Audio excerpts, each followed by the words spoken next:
Hello everyone. Kia ora. My name is Steyl. I am a lecturer in bioethics in the Schools of Medicine and the School of Philosophy at the University of Australia. And I'm presenting sort of on behalf of my co-author, Dr. Al Patterson, who is the medical officer at PAX in Levinasian in Free State in South Africa. And the paper is called Invisible Disability and the Aspirations of Care Theory. So I think it's important to give context, just in terms of sort of what we do, our projects, our interests.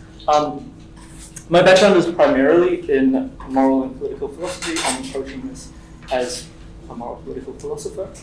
I have interests also in migration and refuge. I sort of moonlight at a law firm for a little bit of legal practice. I'm interested in LGBTQIA plus issues, written on topics like conversion therapy and things like that, and disability advocacy, obviously. That's my co-author over there, and my other half, Al Patterson, interest in emergency medicine, burns and trauma, pediatrics, congenital conditions, oriented. So what I don't want to do is I don't want to put words in my co-author's mouth.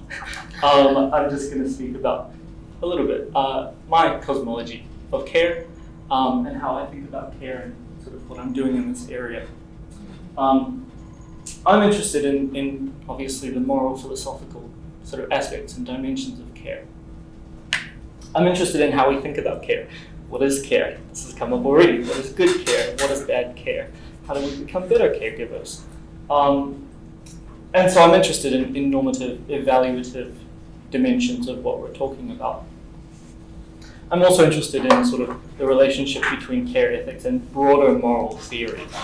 Right? So thinking about what do we actually want from care ethics? Why are we talking about this? What are our hopes? What are our aims for this discourse? Right? And how does that fit into broader theories of morality and ethics? And what's good and what's evil and what's right and what's wrong. And so generally, I'm interested in how these things should look, right? And then taking that into the realm of application, trying to figure out really difficult issues, topics facing us today, which will be immediately obvious. Everyone has a list of issues that are pressing today. But I'm sort of coming from there and working into applications. So this is another thing that we've touched on a lot already. The topic of visibility, right? Visibility is particularly interesting, but not exclusively interesting for people with disabilities, because often disabilities are invisible. So when you think about disability, often you'll think about someone who's in a wheelchair, right? Or someone who's in the ICU. Those come to mind visually, very strong sort of images. And in addition to that, there are disabilities which we don't sort of see on the street, passers by. We don't often kind of register that they're there. Examples: HIV, epilepsy, diabetes. These kinds of things. And when we talk about disability and care ethics and care theory, very often we talk about visible disabilities, right? And I think there are good reasons for that, but I also think there are good reasons to think about invisible disabilities because they raise unique issues and unique challenges. So I am a diabetic, type 1 diabetes, and this paper is essentially reflecting on an encounter with my invisible disability. Right. Just one. It's not representative of my experience. It stands out, and so I'm speaking about it. Right. So I'm going to give you an anecdote. This paper is sort of based around one night.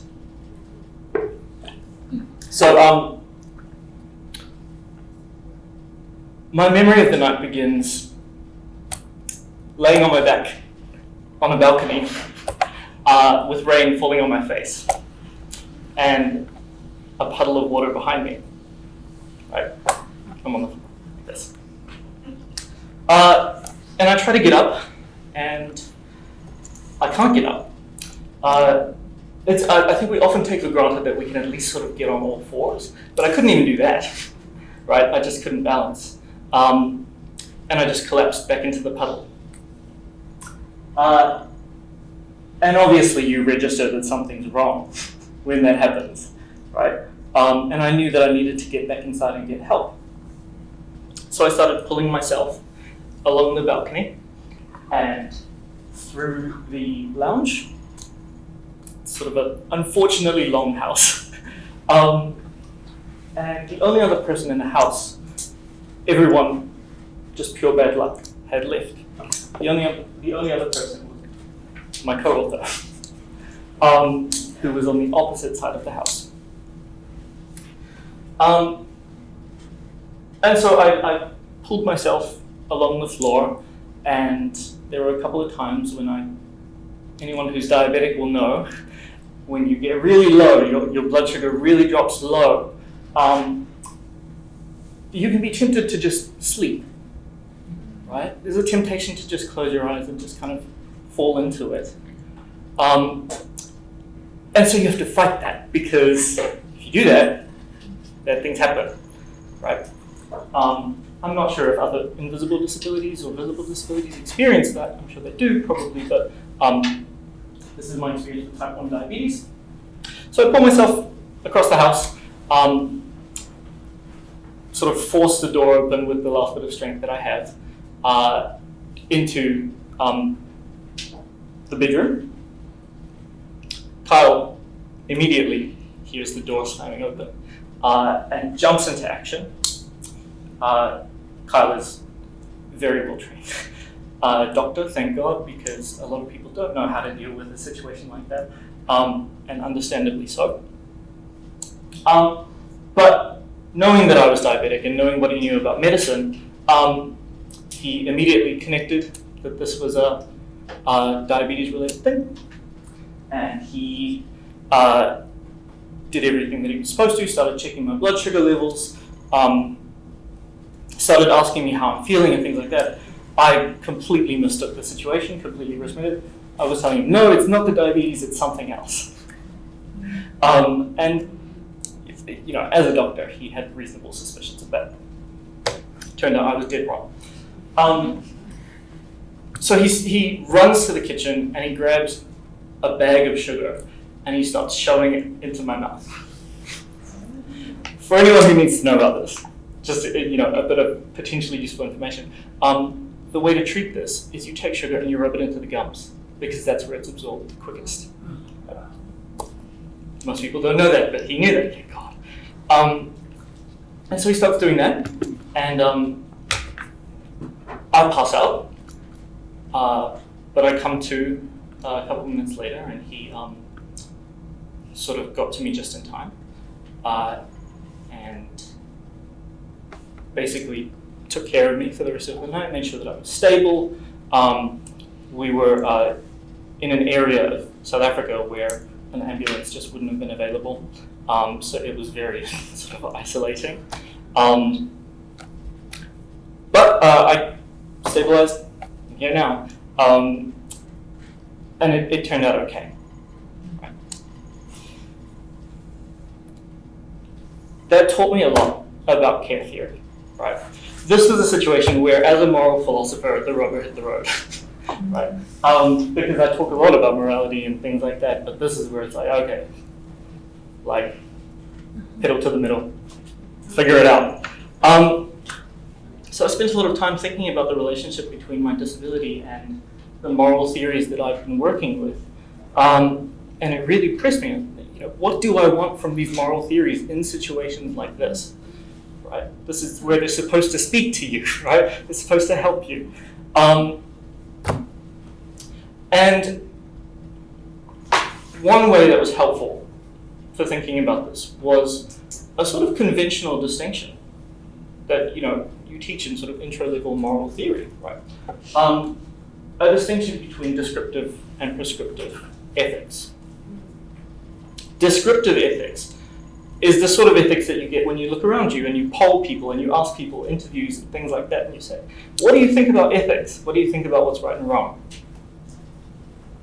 Prescriptive ethics is about evaluating, right? It's about normativity. It's about saying, well, this is good and this is bad and this is right and this is wrong. This is, sort of often objectively would be the language used.